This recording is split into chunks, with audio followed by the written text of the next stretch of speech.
lines decide the width of the bridge, and the height of the bridge is decided by the horizontal line or the junction between the middle and the cervical third. Now the first step is we need to straighten up this wire.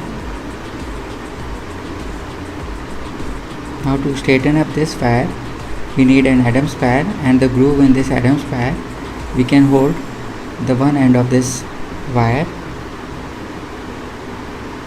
firmly and begin to straighten it.